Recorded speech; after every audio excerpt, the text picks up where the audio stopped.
Hello my dear students, तो कैसे हैं आप सब? आई होप सो अच्छे होंगे। मैं भी बहुत अच्छा हूँ और वेलकम करता हूँ आपका अपने प्यारे से चैनल में जिसका नाम है डिवाइन गैलेक्सी क्लासेस। तो बच्चों, जो लास्ट टॉपिक था उसमें हम लोगों ने कॉम्बिनेशन ऑफ कैपेसिटर मतलब कि सीरीज कॉम्बिनेशन और पैरेलल कॉम्बिनेशन को अच्छी तरह से समझा था। साथ ही हमने उस पर कुछ सिंबल न्यूमेरिकल किए थे। तो आज हम क्या करने वाले हैं, आज हम उन्हीं न्यूमेरिकल के सिलसिले को आगे बढ़ाने वाले हैं और कुछ अच्छे क्वेश्चंस करने वाले हैं जो कह लीजिए बोर्ड के पॉइंट ऑफ व्यू से या फिर जेई एडवांस तक के पॉइंट ऑफ व्यू से, नीट के पॉइंट ऑफ व्यू से, सब हर तरह से कॉन्सेप्ट जो है कॉन्सेप्चुअल क्वेश्चन बहुत इंपॉर्टेंट है। तो आइए देखा जाए। तो सब पहले शुरुआत करते हैं अपने एक सिंपल सी क्वेश्चन से, जैसा लास्ट क्लास में हमने किया था। चलिए भाई, तो लास्ट क्लास में हमने 4 प्लेट का किया, तो हम लोग 5 प्लेट का एक कॉम्बिनेशन बनाने वाले हैं। चलिए भाई, तो शुरुआत करते हैं। मान लीजिए ये कैपेसिटर की प्लेट है, इसके सामने एक दूसरी प्लेट है, इसके सामने मान लीजिए ये एक तीसरी प्लेट है, उसके बाद 4 नंबर प्लेट है और एक प्लेट और रखी है। ये कुछ इस तरीके से। होप सो आपको बात समझ में आई। अब देखिए करना क्या है, हमने क्या किया, हमने ये, चलिए इसको कुछ नाम देते हैं। तो इसको बोल देते हैं बेटा प्लेट ए, इसको बोल देते हैं प्लेट बी, इसको बोल देते हैं प्लेट सी, इसको बोल देते हैं प्लेट डी और इसको बोल देते हैं प्लेट ई। ओके, अब हमने क्या किया, प्लेट ए को जो है उसको प्लेट ई से या कह लीजिए चलिए डी से कनेक्ट कर दिया। ओके, और क्या किया, यहाँ से एक बैटरी का टर्मिनल लगा दिया, इसे एक्स बोल रहे हैं, और यहाँ एक बैटरी जोड़ दी, इसे वाई बोल रहे हैं। मान लीजिए ये पॉजिटिव टर्मिनल है तो ये नेगेटिव टर्मिनल है। अब क्वेश्चन है आपसे, कैलकुलेट द चार्ज। क्वेश्चन सुनिएगा, क्वेश्चन क्या है, इस पर चार्ज क्रिएट हो जाएंगे, कैपेसिटेंस बन जाएगा। क्वेश्चन है कैलकुलेट द चार्ज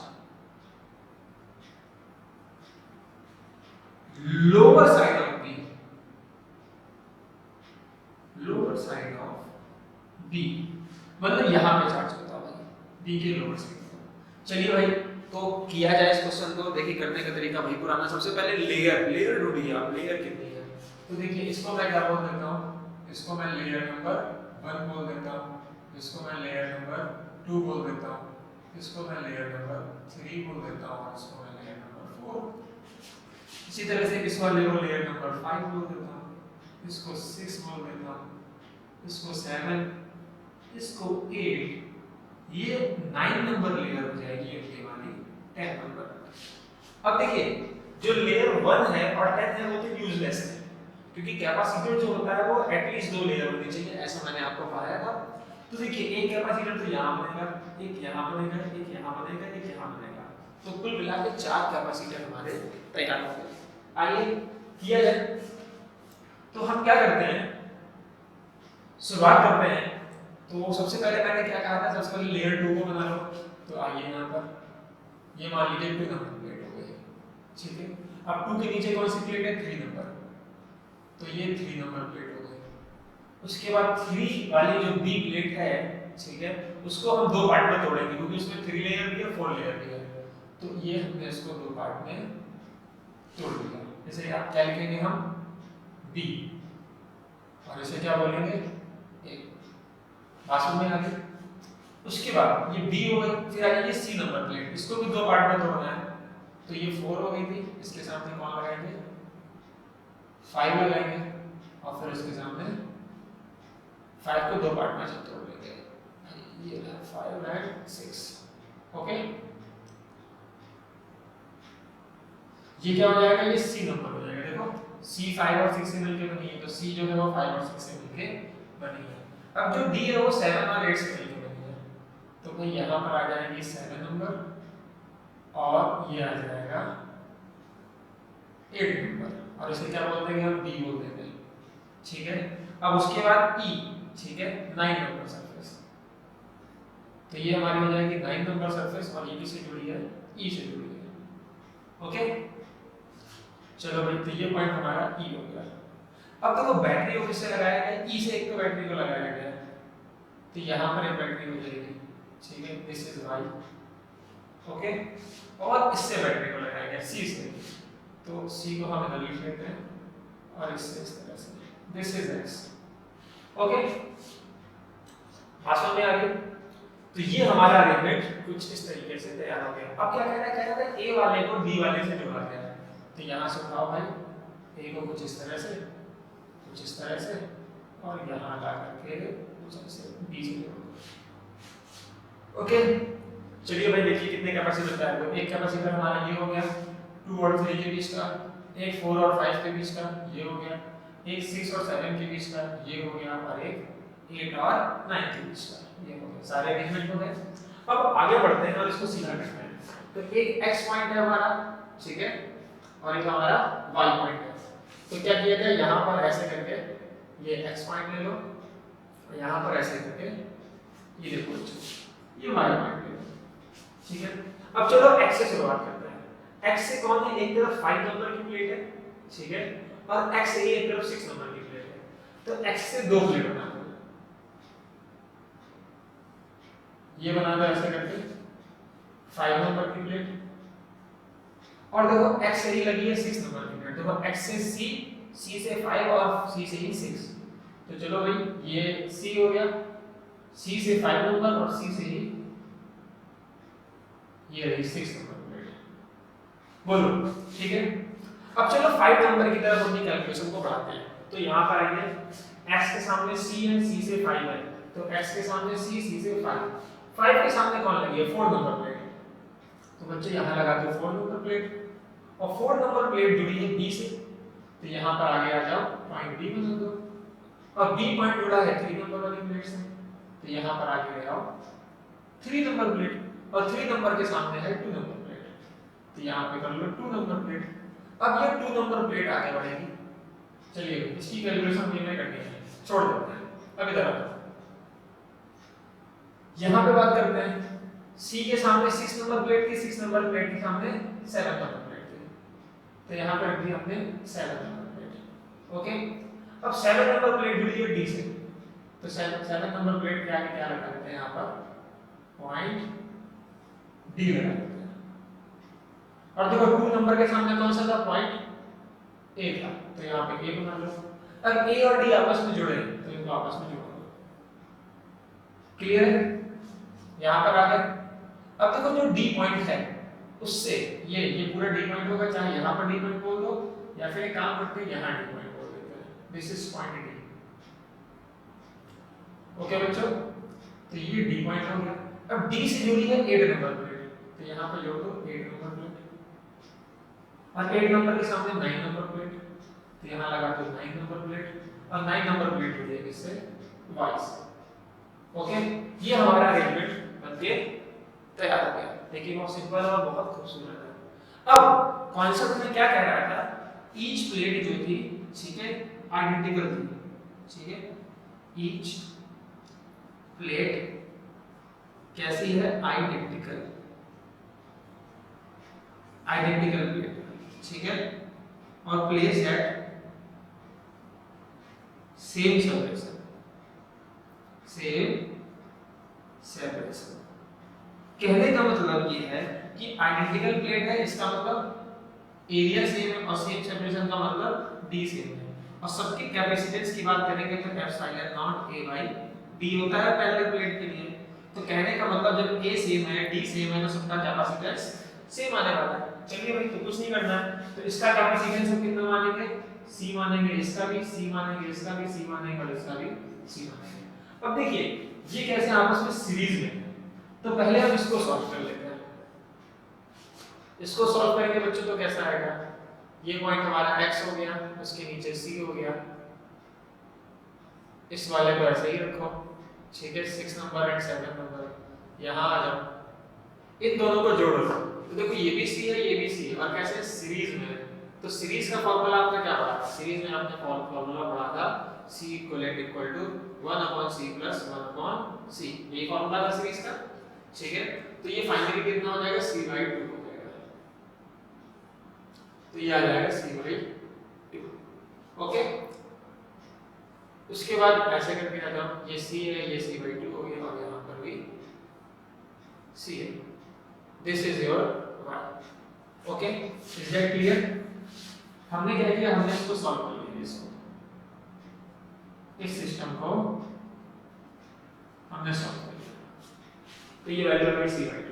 अब c/2 और c कैसे है, पैरेलल है, तो इसको दोबारा सॉल्व करते हैं। ठीक है, तो यहां से हम गए यहां, अब यहां से हम लोग गए यहां, अब यहां से आ जाओ नीचे। ठीक है, तो फिर से x पॉइंट, x के नीचे c पॉइंट। ठीक है, पॉइंट दे देते हैं, ये पॉइंट हमारा d पॉइंट था। ठीक है, ओके, तो c और d के बीच में अगर निकालेंगे तो नेट जो कैपेसिटेंस आएगा, इसको c बोलते हैं, इसको रिजल्टेंट बोल देते हैं, इसको d बोल देते हैं। ठीक है, तो तुमको आपस में तो कैसे पैरेलल में, और पैरेलल के लिए फार्मूला क्या पढ़ा था आपने, पैरेलल के लिए फार्मूला था c1 + c2। तो भाई इसकी जगह पे, एक की जगह पे हम c लिख देंगे और दूसरी की जगह कितना लिख देंगे, c/2 लिख देंगे। तो ये वैल्यू कितनी हो जाएगी, 2c + c/2। This value is 3c/2। Okay, तो ये जो इक्विवेलेंट आने वाला है, ये कितना आने वाला है, ये d पॉइंट है और d पॉइंट के बाद लिखवा है, फिर देन y है। ओके, तो ये जो वैल्यू आ जाएगी, ये तो c का c ही रहेगा, ये वाला d और y के बीच का, ये वाला जो है इसकी वैल्यू हो जाएगी 3c/2। अब ये आपस में कैसे है, फिर से सीरीज में। ठीक है, तो इनका जो रिजल्टेंट निकालेंगे, इनका रिजल्टेंट तो क्या लिखेंगे, 1/c सीरीज के लिए 1/c1 बोले तो 3c/2, तो 2 ऊपर चला जाएगा और प्लस में 1/c, भाई एलसीएम ले लोगे तो एलसीएम 3c हो जाएगा। यहाँ कितना आएगा 2 प्लस यहाँ कितना आएगा 3। It is a 1/, series combination. तो जो सीरीज कॉम्बिनेशन की वैल्यू आएगी, ये आएगी 3c/5। ओके बच्चों, कॉन्सेप्ट क्लियर है। तो ऑल ओवर जो इसका रिजल्टेंट निकल के आएगा, एक कैपेसिटर पॉइंट x एंड कह लीजिए पॉइंट y के बीच में, वो वैल्यू आने वाली है 3c/5। 3c/5।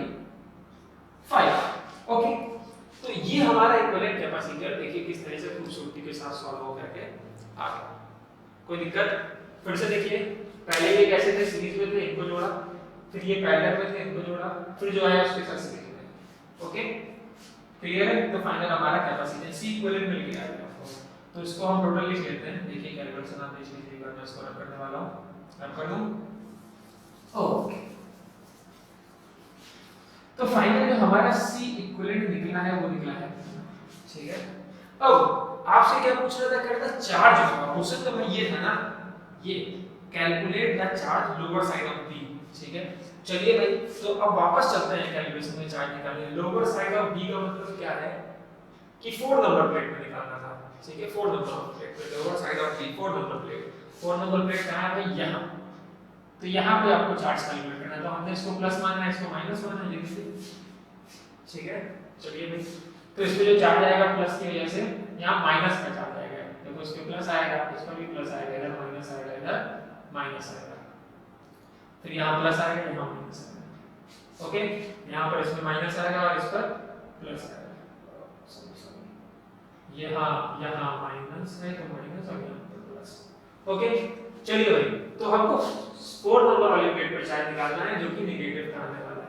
ठीक है, आइए भाई, तो क्या किया जाए, वापस चलते हैं। ठीक है, यहां देखा जाए, ये 4 नंबर प्लेट है। ठीक है, फिर ये जुड़ गई, तो यहां तक तो वापस चलते हैं भाई। C इक्विवेलेंट मिल गया। ठीक है, इनके बीच का पोटेंशियल हमको गिवन होगा, मान लो इनके बीच का पोटेंशियल हमने V माना है। कितना माना है, V वोल्ट। ओके बच्चों, तो जल्दी से आइए और यहां का चार्ज निकालिए, यहां का चार्ज। तो जो Q इक्विवेलेंट आएगा वो कितना आएगा, CV होगा, और इसका कैपेसिटेंस कितना है, 3CV/5। तो ये आ जाएगा 3CV/5। देखो ये चार्ज निकला यहाँ पर, अब ये सीरीज में बढ़ गया, सीरीज में बढ़ गया, तो यहाँ का चार्ज कितना होगा, यहाँ का चार्ज सीरीज में चार्ज इक्वल बढ़ता है, तो 3CV/5 यहाँ आएगा, और यहाँ का जो चार्ज आएगा वो भी कितना आएगा, 3CV/5। 3CV/5। ठीक है बच्चों, क्योंकि सीरीज में बढ़ रहा है और सीरीज में चार्ज इक्वल डिस्ट्रीब्यूट होता है, तो यहाँ पर भी 3CV/5, यहाँ पर भी 3CV/5। अब इधर आ जाइए, ये वाला ये रहा, तो यहाँ का चार्ज मैं लिख देता हूँ 3, अच्छी तरह से लिख देते हैं, थोड़ा सा रब करके यहाँ का जो चार्ज आने वाला है Q इक्वल टू वो आने वाला है 3CV/5। ओके, अब ये वाला चार्ज जो पैरेलल में बटा है, ठीक है। अब वो पैरेलल में बटा है, ठीक है, तो पोटेंशियल सेम होता है, समझ लेना, पोटेंशियल सेम होता है। तो चलो एक काम करो, जब यहाँ का चार्ज पता है तो यहाँ का चार्ज पता है, तो एक काम करो यहाँ का वोल्टेज निकालो। समझ रहे हो मेरी बात बच्चों?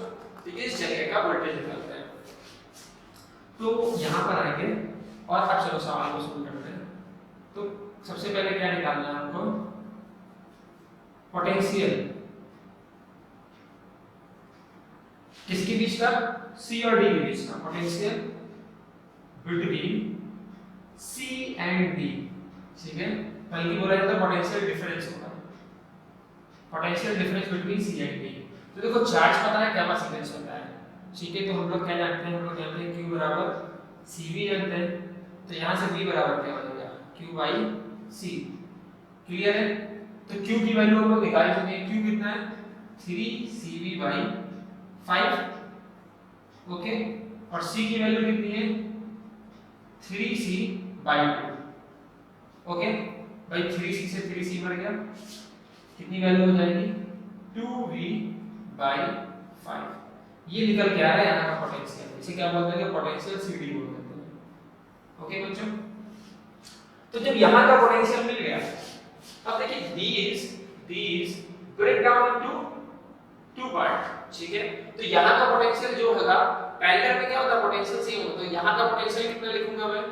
तो यहाँ का पोटेंशियल भी कितना लिखेंगे? 2V/5।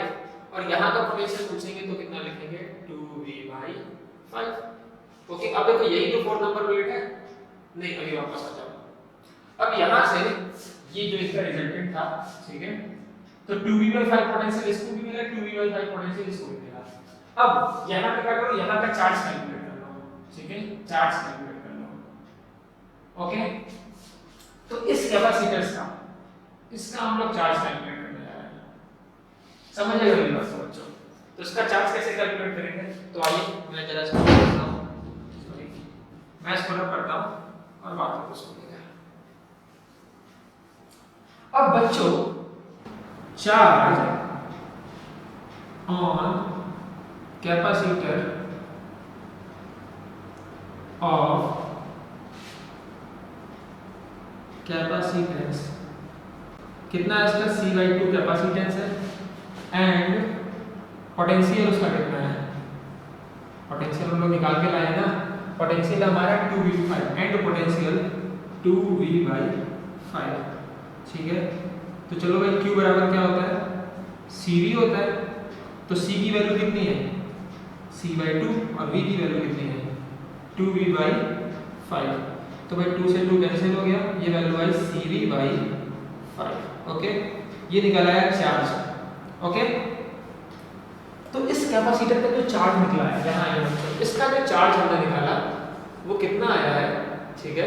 देखिए अच्छी तरह समझिएगा, CV/5, ओके। अब इसका चार्ज निकला है। अब देखो इसी को तो हमने ब्रेक किया दो पार्ट में, वो भी कैसा कॉम्बिनेशन है? सीरीज में ब्रेक किया है। तो सीरीज में ब्रेक किया है तो चार्ज इक्वल बटेगा। तो जो 5 नंबर वाली प्लेट है, सुनना, इक्वल बटेगा तो Q5 पे जो चार्ज आएगा वो आएगा प्लस का कितना बेटा? CV/5। और जो 4 नंबर की प्लेट है उस पे चार्ज आएगा माइनस का CV/5। और हमको क्या निकालना था? Calculate the charge lower side of B, मतलब Q4 निकालना था। तो यहाँ से हमारा ये आंसर मिल गया। इसी तरह से अगर इस पर पूछेंगे तो कितना आएगा? तो 3 वाली पर अगर मैं Q3 पूछ लेता तो Q3 भी कितना होगा? प्लस का CV/5। और अगर Q2 पूछ लेता तो कितना होता? माइनस का CV/5। समझ लो मेरी बात, ओके। तो इस तरीके से यहाँ पे चार्ज मिल गया। अब फर्दर इधर आना है तो फिर यहाँ का कैपेसिटेंस आपको पता ही है, वोल्टेज आपको पता ही है, तो यहाँ का चार्ज निकाल लो, ठीक है। सपोज अगर मैं आपसे कह दूँ मुझे Q6 बताओ, क्या बताओ? Q6। तो Q6 का मतलब क्या है? पहली बात तो प्लस का होगा, और यहाँ का कैपेसिटेंस कितना?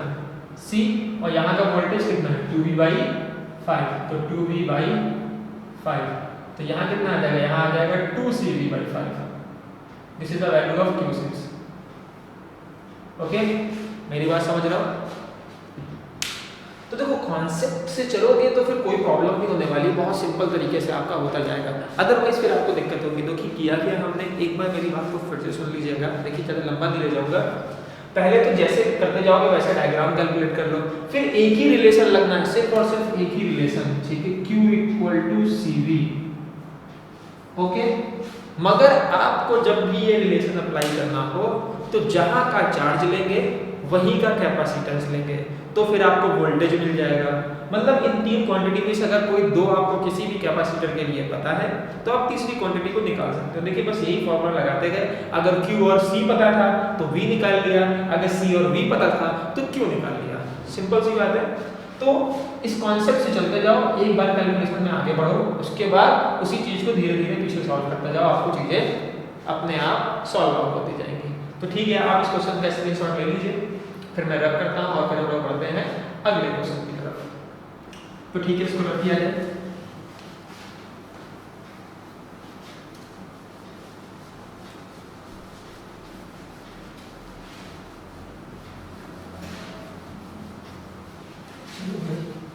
अब क्या करने वाले हैं हम लोग, अगला क्वेश्चन देखेंगे। तो भाई जल्दी जल्दी रब कर दिया जाए इसको।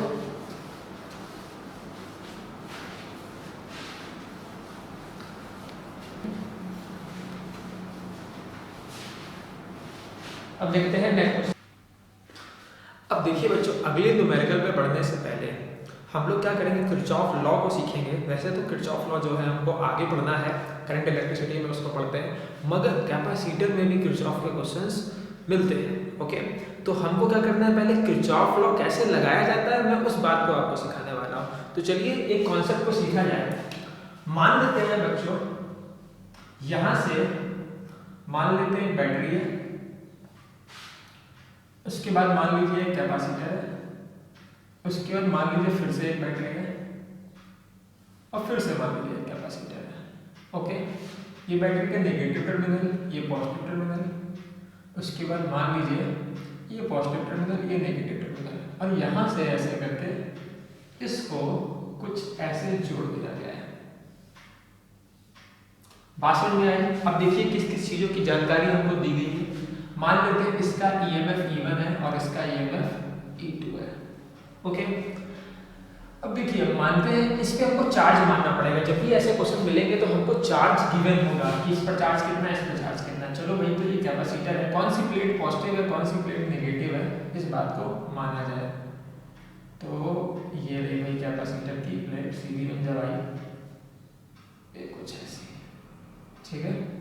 चलिए भाई, तो मानते हैं इसका चार्ज Q1 है और इसका चार्ज Q2 है, और हम मान लेते हैं कि ये पॉजिटिव है और ये नेगेटिव है, और यहाँ मान लेते हैं ये नेगेटिव है और ये पॉजिटिव है। ओके, चलिए भाई, अब क्या करेंगे, जब भी एक एलिमेंट मिलेगा, चाहे बैटरी मिले या कैपेसिटर मिले, तो याद रखिए पोटेंशियल का ड्रॉप होता है। ओके, तो हम लोग क्या करेंगे, यहाँ पर मान लेते हैं इस पॉइंट को मैं A बोल देता हूँ, इसके बाद बैटरी है, इस पॉइंट को मैं B पॉइंट बोल देता हूँ, इस पॉइंट को कैपेसिटर के बाद C बोल देता हूँ, फिर बैटरी है तो इस पॉइंट को मैं D बोल देता हूँ और इस पॉइंट को मैं E बोल देता हूँ। ओके, अब देखिए कैपेसिटर कैसे लगाया जाता है इस बात को समझते हैं। मानते हैं हम इधर से इधर की तरफ चल रहे हैं भाई, इस पॉइंट के पोटेंशियल को मैं अगर VA बोल दूँ, ठीक है, तो यहाँ से ऐसे करके गुजरे, माइनस से प्लस, देखिए कहाँ से जाएंगे बेटा, माइनस से होके प्लस में जाएंगे। पहले बैटरी का माइनस टर्मिनल मिला, फिर पॉजिटिव टर्मिनल मिला, तो जब नेगेटिव टू पॉजिटिव जाएंगे तो बेटा हम प्लस में लिखेंगे, हमको प्रॉफिट हो जाएगा, पोटेंशियल का प्रॉफिट हो जाएगा, तो हम प्लस में लिखेंगे प्लस, और जो भी इसका वोल्टेज है तो E1। फिर कौन मिला हमें, पॉइंट B मिला, तो हम इसको लिख सकते हैं VB। इतना करके हम इसको छोड़ सकते हैं, सिंपल है। समझ में आई मेरी बात? फिर से सुनिए, यहाँ के वोल्टेज को हमने बोला VA, क्योंकि माइनस से प्लस जा रहे थे तो प्लस का E1 इक्वल टू VB। यहाँ पर हम इक्वेशन को छोड़ सकते हैं। फिर बच्चों आगे बढ़ो, पर अगर हम कहें कि नहीं हमको कैलकुलेशन को आगे करना है तो इसको आगे भी बढ़ चला सकते हैं, जैसे कि VA प्लस E1। फिर आगे बढ़ोगे तो यहाँ पे आपको कौन मिलेगा, कैपेसिटर मिलेगा, ठीक है। तो कैपेसिटर में भी आप प्लस से होकर के माइनस में जा रहे हो, तो प्लस से होकर के माइनस में जाना मतलब बच्चों नुकसान हो गया, लॉस हो गया। तो यहाँ पर हम लिखेंगे माइनस, और यहाँ का वोल्टेज कितना है, तो वोल्टेज होगा Q1 और मान लेते हैं इसका कैपेसिटर C1 है, तो Q1 अपॉन C1। बात समझ में आ रही है भाई? V बराबर क्या होता है Q/C, तो Q1 अपॉन C1 ये लगा सकते हैं। फिर कौन मिला आपको, पॉइंट C मिला, तो इक्वल टू VC बोल दो, इक्वेशन 2 बना के छोड़ दो। यहाँ पर हम रुक सकते हैं, पर अगर हम नहीं रुकना चाहते, हम आगे बढ़ना चाहते हैं, तो कैलकुलेशन को आगे बढ़ाएंगे। तो फिर से क्या लिखेंगे, यहाँ से चलो VA के बाद प्लस का E1 प्रॉफिट हो गया, फिर माइनस का Q1/C1 लॉस हो गया। फिर आगे बढ़ जाओ, फिर देखो प्लस से माइनस तो फिर से बेटा लॉस हो गया, तो माइनस का E2 लॉस हो गया ना, तो माइनस का E2 कहाँ पहुंच गए, D पे पहुंच गए, तो इक्वल टू लिख दो VD, इसको बोल दो इक्वेशन 3। D पे जाके रुक जाओ, यहाँ रुक सकते हैं, सिंपल है, ये इक्वेशन बन गई, इसको इक्वेशन नंबर 3 बोल दिया। पर अगर हम यहाँ नहीं रुकना चाहते हैं, आगे भी बढ़ना चाहते हैं, तो आगे बढ़ लेते हैं। तो फिर से शुरुआत करते हैं, पहले पॉइंट VA, फिर प्रॉफिट हो गया E1 का, तो प्लस E1 क्योंकि माइनस से प्लस गए थे, फिर प्लस से माइनस गए तो माइनस का Q1/C1, फिर प्लस से माइनस गए तो फिर से नुकसान हो गया था, माइनस का E2। उसके बाद माइनस से प्लस जाएंगे बच्चों, तो प्रॉफिट हो जाएगा ना, तो इसे क्या लिखेंगे, मान लो इसका कैपेसिटर C2 है, तो प्रॉफिट हो जाएगा तो प्लस का Q2/C2, और फिर कहाँ मिले, तो इक्वल टू में VE। बात समझ में आ गई? इसको बोल दो इक्वेशन नंबर 4। ये कॉन्सेप्ट समझ में आया? तो किरचॉफ इस तरह से लगाया जाता है। अब देखो कुछ बात समझते हैं, कुछ ध्यान देने वाली बात समझते हैं। इस इक्वेशन में VA और VE, देखो ये ना VA इक्वल टू VE है, क्योंकि यहाँ पर देखो इनका पोटेंशियल तो सेम होगा, तो हम क्या कर सकते हैं, VA बराबर VE, तो इसको काट सकते हैं। तो हमारी इक्वेशन क्या बन जाएगी, E1 माइनस का Q1 अपॉन C1 माइनस का E2 और प्लस का Q2 upon C2 equal to 0। बात समझ में आ गई? ये इक्वेशन बन गई हमारी। अब देखिए यहां पर एक रूल और लगा सकते हैं, एक रूल और समझिएगा। जरा बात की जाए बच्चों इस सिस्टम की, जरा ध्यान से समझना मैं किसकी बात कर रहा हूं।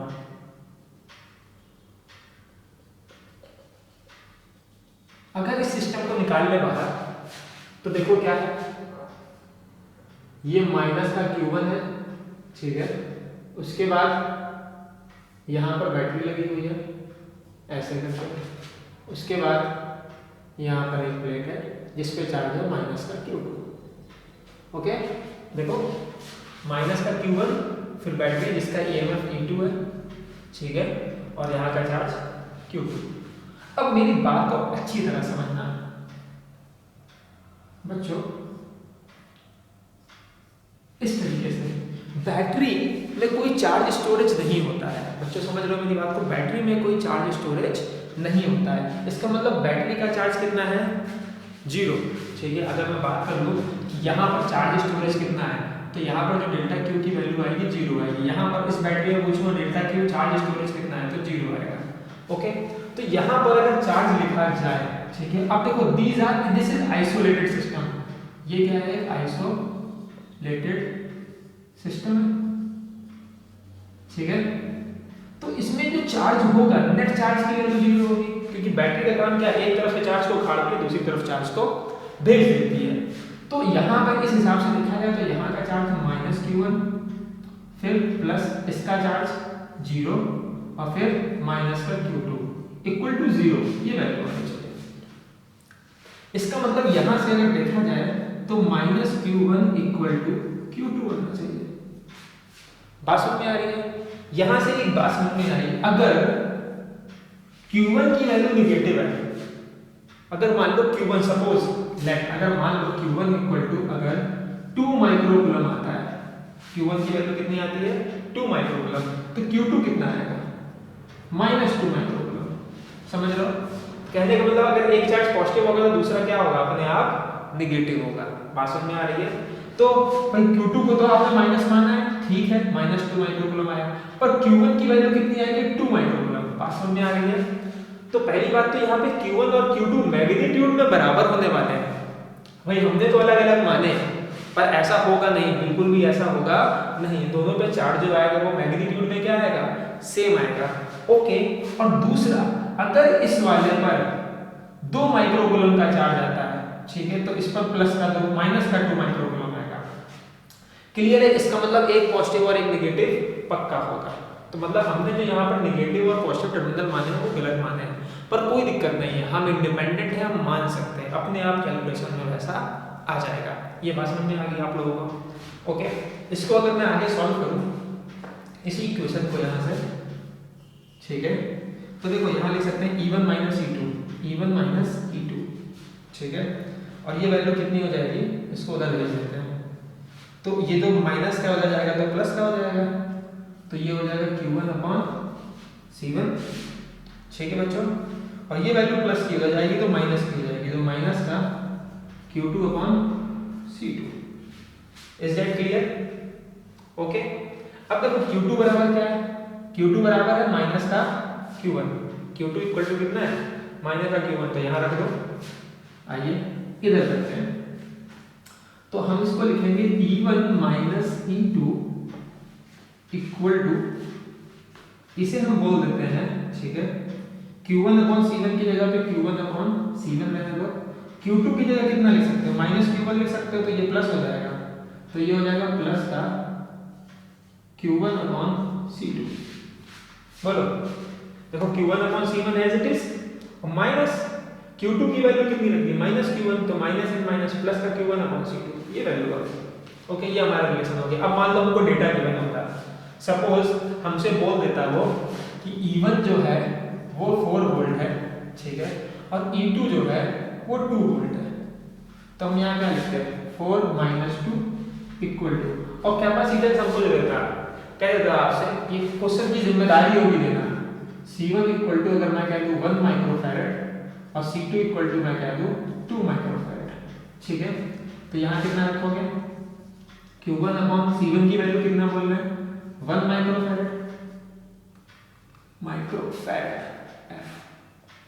यहाँ भी माइक्रोफैरड, ठीक है, तो ये 1 माइक्रोफैरड हो जाएगा प्लस में, फिर ये Q1 इक्वल टू ये कितना हो जाएगा 2 माइक्रोफैरड, ठीक है बच्चों, तो क्या करोगे, Q1 कॉमन ले लो, तो ये कितना आ जाएगा 2 इक्वल टू Q1 अपॉन में 1 अपॉन 1 और 1 अपॉन 2, इट इज 3/2, ठीक है ना, ये वैल्यू आ जाएगी 3/2 माइक्रोफैरड।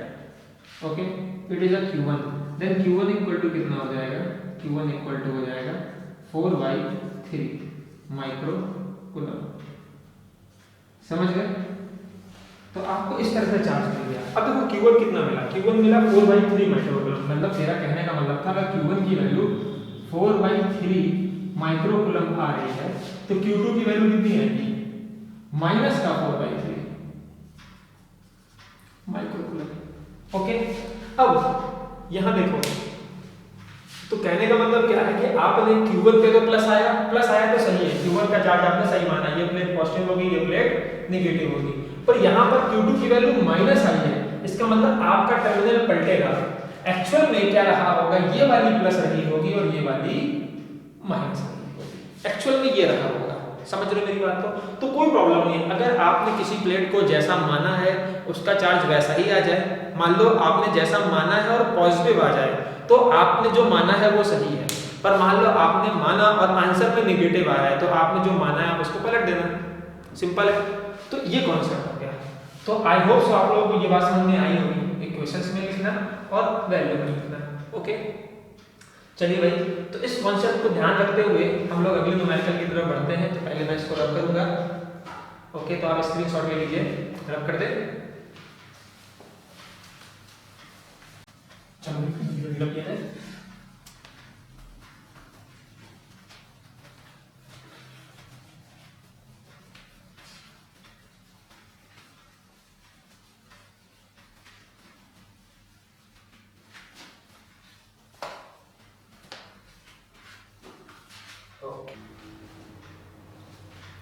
मान लेते हैं बच्चों कि मान लो ये पॉइंट है, यहां से कैपेसिटर आया, उसके बाद ऐसे करके एक पॉइंट है और यहाँ से एक कैपेसिटर लगा हुआ है और यहाँ से इस तरीके से यहाँ भी एक कैपेसिटर लगा हुआ है। ओके, मान लो इस पॉइंट को मैं बोल रहा हूँ ए, इस पॉइंट को मैं बोल रहा हूँ बी और इस पॉइंट को मैं बोल रहा हूँ सी।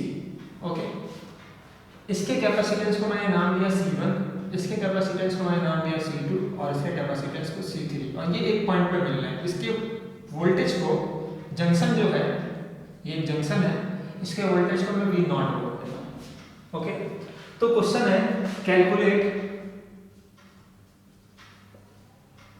V0, पोटेंशियल निकालो एट जंक्शन। ठीक है ना, बात समझ में आ गई? तो चलो भाई हम लोग किरचॉफ रूल लगाना शुरू करते हैं। तो यहाँ बढ़ा जाए, ठीक है, इसके चार्ज को मैं Q1 मान ले रहा हूँ, इसके चार्ज को मैं Q2 मान ले रहा हूँ और इसके चार्ज को मैं Q3 मान ले रहा हूँ। ठीक है, अब क्या होगा, चलो मानो इसको मैंने प्लस माना, इसको माइनस माना, फिर से इसको मैंने प्लस माना और इसको माइनस माना, वैसे ही इधर आओ, इसको मैंने माइनस माना और इसको मैंने प्लस माना है। ओके, चलो भाई, तो अब कैलकुलेशन शुरू करते हैं। तो यहाँ से आइए, चलिए, तो सबसे पहले देखेंगे वोल्टेज VA, यहाँ से चलते हैं VA। अब देखो प्लस से बड़ा माइनस है तो नुकसान हो गया, तो क्या लिखेंगे, माइनस का Q1 अपॉन C1 और कहाँ पहुँच गए, इक्वल टू VO, ये लिख सकते हैं। इसको इक्वेशन 1 बना के छोड़ दीजिए, आगे बढ़ जाइए। इसी तरह से यहाँ से बात करते हैं, यहाँ के वोल्टेज को मैं क्या बोलूँगा, VB बोलूँगा।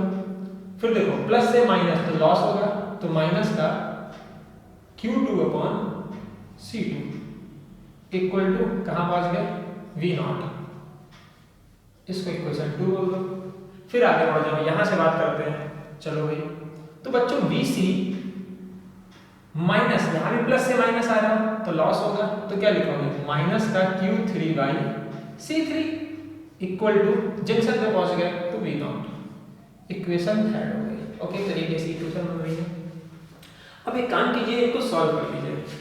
तो अगर इस इक्वेशन को सॉल्व करें, ठीक है, तो इसको आगे क्या लिख सकते हैं, तो इसे लिख सकते हैं VA C1, ठीक है, और इसको इधर भेज देते हैं, तो माइनस का V0 C1 इक्वल टू क्या Q1 लिख सकते हैं।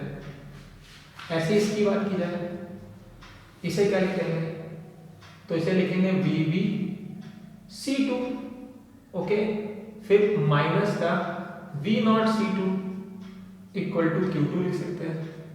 इसी तरह से इसकी बात की जाए आगे, तो यहाँ क्या लिख सकते हैं, VC और C3, ओके, माइनस का V0 C3, देखो ये भी मल्टीप्लाई होगा, इधर आ जाएगा, और Q3 माइनस का उधर भेज दो, तो इक्वल टू Q3। देखो ये हमारी इक्वेशन बन गई। ओके, चलो भाई, तो हमने क्या किया, ऐसे करके लिख लेते हैं V0, इसको हमने आगे सॉल्व कर लिया, इसको भी आगे सॉल्व कर लिया, इसको भी आगे सॉल्व कर लिया। इसको बोल दो इक्वेशन फर्स्ट, इसको बोल दो सेकंड, इसको बोल दो थर्ड। ठीक है, अब आगे बढ़ जाओ। अब जरा एक चीज को ध्यान से समझना, अच्छा बहुत ध्यान से समझना। अगर मैं इस सिस्टम को यहां से निकाल लूं, इसको, ठीक है, तो देखिए ये एक आइसोलेटेड सिस्टम है, ऐसे, फिर ये यहाँ पर एक प्लेट लगी है, ये, और यहाँ पर एक प्लेट लगी है। बोलिए बात समझ में आती है? अगर इसके चार्ज को मैं बोलूंगा तो क्या होगा, माइनस का Q3 चार्ज है, इसके चार्ज को मैं बोलूंगा तो इसका माइनस का Q1 चार्ज है, और इसके चार्ज को मैं बोलूंगा तो इसका माइनस का Q2 चार्ज है। ठीक है, अब यार तीनों प्लेट पे नेगेटिव चार्ज नेगेटिव नेगेटिव आ ही नहीं सकता, क्योंकि इस पूरे सिस्टम का आइसोलेटेड सिस्टम है ना, ये कैसा सिस्टम है, आइसोलेटेड, ठीक है, सिस्टम। तो आइसोलेटेड सिस्टम का नेट चार्ज क्या होता है, 0 होता है। तो इसका जो टोटल चार्ज आने वाला है, मतलब कि माइनस Q1, फिर माइनस का Q2 और माइनस का Q3, इसकी वैल्यू 0 होने वाली है, ये होगा। समझ रहे हो मेरी बात को, क्योंकि दिस इज आइसोलेटेड। ओके, तो यहां से अगर माइनस कॉमन ले लो तो Q1 plus Q2 plus Q3 equal to 0। Okay, ये चीज हो रही है।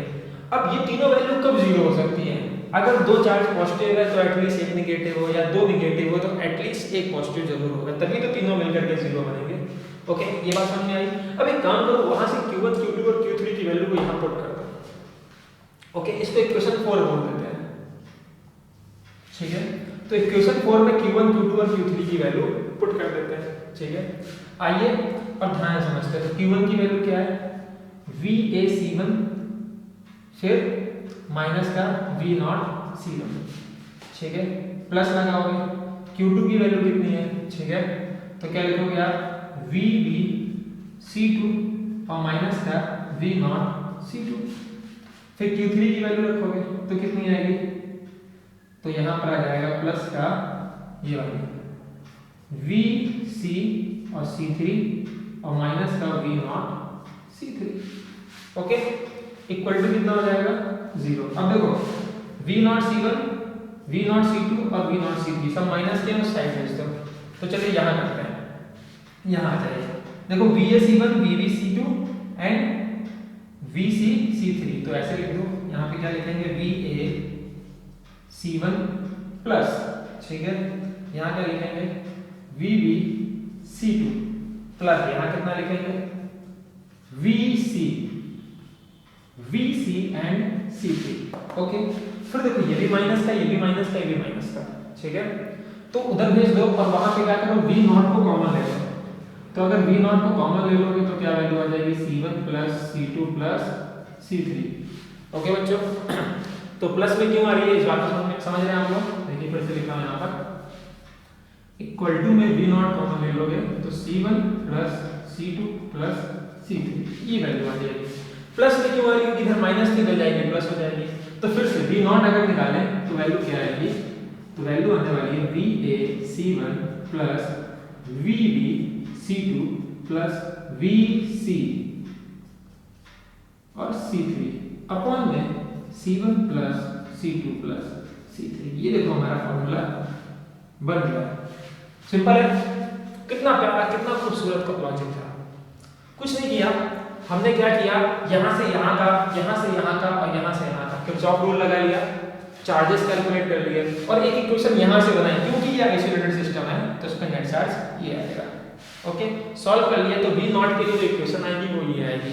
कहने का मतलब, अगर हमको यहाँ के और यहाँ के पोटेंशियल गिवन हो और सबका कैपेसिटेंस पता हो तो हम लोग जंक्शन के पोटेंशियल को बता सकते हैं।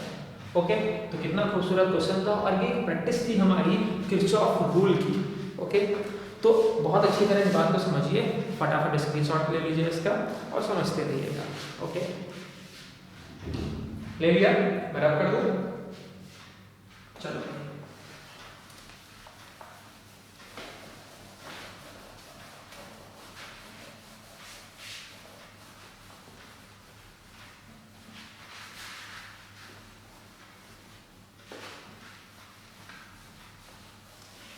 तो अब पढ़ते हैं आगे। अब मान लीजिए बच्चों को मेटल लेते हैं, बड़ा प्यारा सा, ध्यान से समझिएगा। मानिए ये एक ऐसे करके कैपेसिटर बनाया गया, ठीक है, इसको मैंने नाम दिया है C1 और इसकी वैल्यू मान लो है 1 माइक्रोफैरड। ओके, इसको यहाँ से एक बैटरी से जोड़ दिया गया है, बैटरी का नेगेटिव टर्मिनल है ये, और उसके बाद ये एक पॉजिटिव टर्मिनल है। यहाँ से ऐसे करके आए, फिर यहाँ पर एक कैपेसिटर लगा देते हैं, ठीक है। मान लो C2, इसकी वैल्यू दे रखी है 2 माइक्रोफैरड। फर्दर आगे बढ़ जाएंगे, फिर यहाँ पर एक बैटरी लगा दी है, ठीक है, जो इसका पॉजिटिव टर्मिनल है, ये नेगेटिव टर्मिनल है। ओके, चलिए मान लेते हैं ये है, इस E1 बोल रहा हूँ और इसकी वैल्यू है 12 वोल्ट, ठीक है, और ये जो है इसको E2 बोल रहा हूँ और इसकी वैल्यू है 6 वोल्ट। तो देखिए आपको कैपेसिटेंस भी दे रखा है और आपको EMF ऑफ सेल भी गिवन है, ठीक है। अब मान लेते हैं इस पॉइंट को मैं बोल रहा हूँ 0.1 और इस पॉइंट को मैं बोल रहा हूँ 0.2, ठीक है। क्वेश्चन है कैलकुलेट V2 माइनस V1, ये आपको निकालना है। बात समझ में आ गई, बहुत खूबसूरत सा क्वेश्चन है, तो जॉब की प्रैक्टिस होगी इस पर हम लोग की। चलिए फटाफट देखा जाए। आइए कुछ काम करते हैं, मान लेते हैं यहाँ से शुरुआत करते हैं और इस पॉइंट को मैं A बोल दे रहा हूँ, ठीक है। चलिए भाई, तो यहाँ से कुछ आगे की तरफ बढ़ते हैं। तो सबसे पहले देखिए यहाँ के वोल्टेज को मैं क्या लिखूंगा, कैलकुलेशन को यहाँ सॉल्व करते हैं, ठीक है। यहाँ के वोल्टेज को मैं लिखूंगा VA, ठीक है बच्चों। अब VA से चलेंगे प्लस से माइनस तो लॉस हो जाएगा, तो माइनस का E1 की वैल्यू कितनी है 12, तो यहाँ लिख दो 12। ओके, आगे बढ़ जाइए, ठीक है। मान लेते हैं यहाँ का चार्ज Q1 आ रहा है और यहाँ का चार्ज Q2 आ रहा है, ठीक है। और एक काम कर लेते हैं, किसको प्लस मानना है किसको माइनस मानना है, तो हम एक काम करते हैं, इसको माइनस मान लेते हैं और इस वाले प्लेट को पॉजिटिव मान लेते हैं। ओके, फिर इधर इसको हम प्लस मान लेते हैं और इसको माइनस मान लेते हैं। ओके, चलिए अब आगे बढ़ते हैं। तो सबसे पहले तो यहाँ से चले VA, फिर प्लस से माइनस गया तो लॉस हो गया 12 का, फिर आगे बढ़े। अब देखिए यहाँ पर माइनस से प्लस तो प्रॉफिट होगा, प्लस लिखेंगे, कितना लिखेंगे Q1 बाई C1। ओके बच्चों, आगे बढ़ जाइए, यहाँ पहुंचे। अब देखो माइनस से प्लस तो फिर से प्रॉफिट हो गया, प्लस का 6। फिर इधर आओ, यहाँ पर क्या होगा, माइनस से प्लस फिर से प्रॉफिट हो गया, तो प्लस का कितना Q2 बाई C2। ओके, और फिर कहाँ आ गए, तो इक्वल टू VA। ओके, बात समझ में आ गई।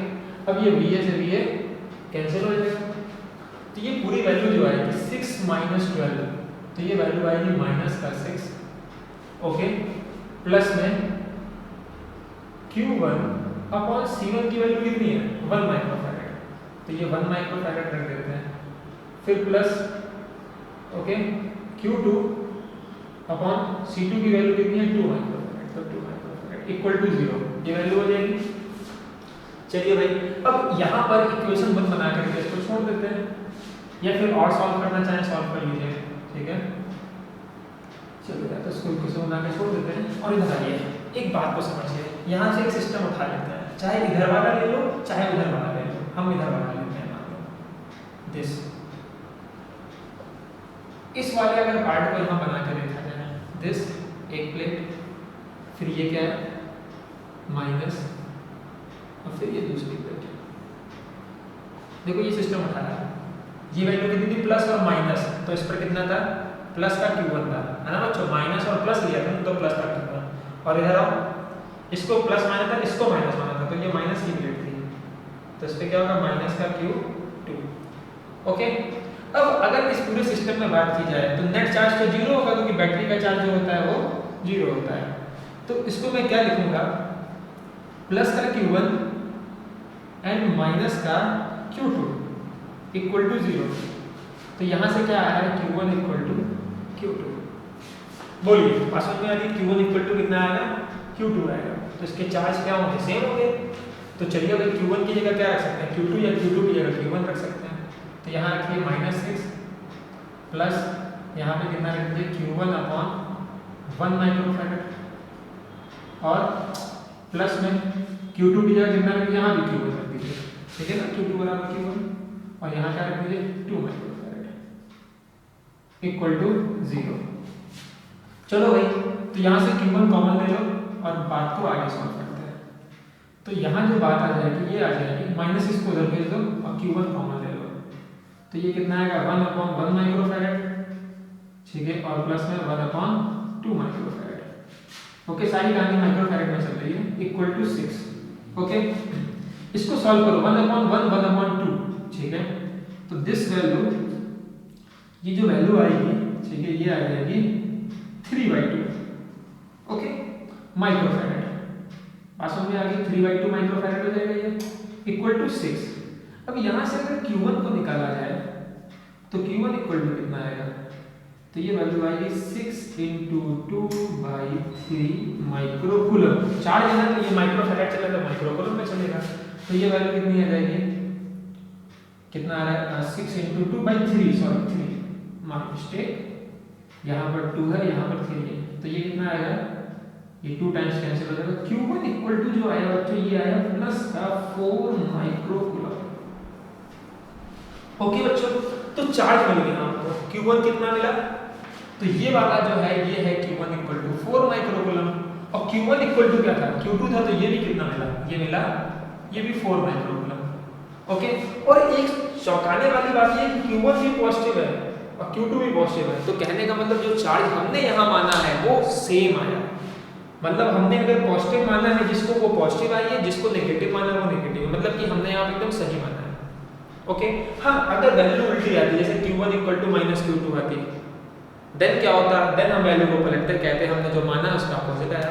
ठीक है, पर देखिए Q1 की वैल्यू 4 माइक्रोकूलम और Q2 की वैल्यू भी 4 माइक्रोकूलम, दोनों पॉजिटिव में आई, मतलब हमारा माना सही है। अगर नेगेटिव आती तो हमारा माना गलत होता, मतलब अपोजिट करना होता, गलत नहीं होता, हम वैसे भी कर सकते हैं। ओके चलिए भाई, तो अब आगे बढ़ जाइए। Q1 की वैल्यू मिल गई, पर क्वेश्चन तो ये था ना, क्वेश्चन तो ये था ना, तो अगेन एक काम करिए, यहाँ से किरचॉफ रूल लगा दीजिए। चलो भाई, तो इस पॉइंट को मैं 2 बोल रहा हूँ, तो यहाँ का पोटेंशियल अगर मैं बोलूँगा V2 होगा। ठीक है, यहाँ से यहाँ पर किरचॉफ रूल लगाना है, तो V2 का पोटेंशियल इधर आओ, माइनस से प्लस, प्रॉफिट हो गया तो प्लस में क्या लिखोगे, Q2/C2, माइनस से प्लस आएगा, और फिर इक्वल टू क्या लिखोगे, V1 लिख दोगे। V1 को उठा के इधर ले आओ, तो V2 - V1 इक्वल टू, ये वैल्यू उधर जाएगी, माइनस का Q2/C2। अब इसको सॉल्व कर लो, माइनस Q2 की वैल्यू कितनी है, 4 माइक्रोकूलम, तो यहाँ लिखो 4 माइक्रोकूलम, और इसका चार्ज कितना है भाई, कैपेसिटेंस 2 माइक्रोफैराड, तो 2 माइक्रोफैराड, माइक्रोकूलम माइक्रोफैराड, -6 कैंसिल हो जाएगा, दिस वैल्यू इज -2 वोल्ट।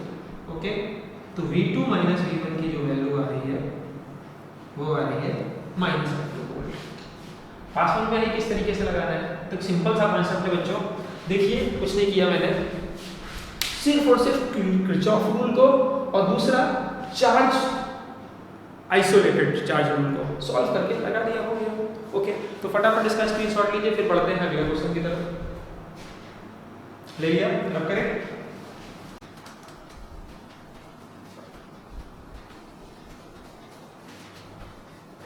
चलो भाई, अब हम लोग अगला एक प्यारा सा खूबसूरत सा क्वेश्चन करने वाले हैं। अब देखो बच्चों, पढ़ते हैं हम लोग अगले क्वेश्चन की तरफ। क्वेश्चन है, आ कंडक्टिंग प्लेट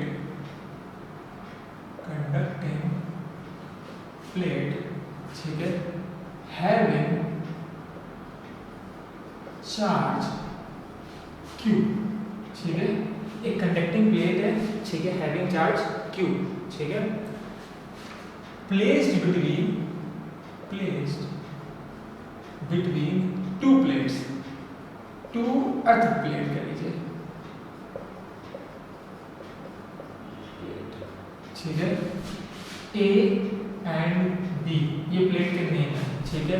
अ कंडक्टिंग प्लेट, यहाँ कह लीजिए conducting plate C having charge Q placed between two earth plate A and B as shown in figure में दिखा रखा है। ओके, क्वेश्चन में क्या कह रहा है, कह रहा है कैलकुलेट या फाइंड बोल देता है, फाइंड चार्ज ऑन प्लेट ए। चलो प्लेट ए पर चार्ज को कैलकुलेट करो। आइए क्वेश्चन की तरफ देखिए, डायग्राम क्या कहता है हमारा, डायग्राम कह रहा है कि ये एक प्लेट है, ये एक प्लेट है और ये एक प्लेट है, ठीक है। क्वेश्चन में दे रखा है कि ये डिस्टेंस हमारी d/2 है, कितनी है, d/2, और ये डिस्टेंस हमारी 3d/2 है। ओके बच्चों, ये प्लेट C है, ये प्लेट A है और ये प्लेट B है, और A और B कैसी है, अर्थ है, आपस में अर्थ है, कुछ इस तरीके से मान लो इसको अर्थिंग दे दीजिए।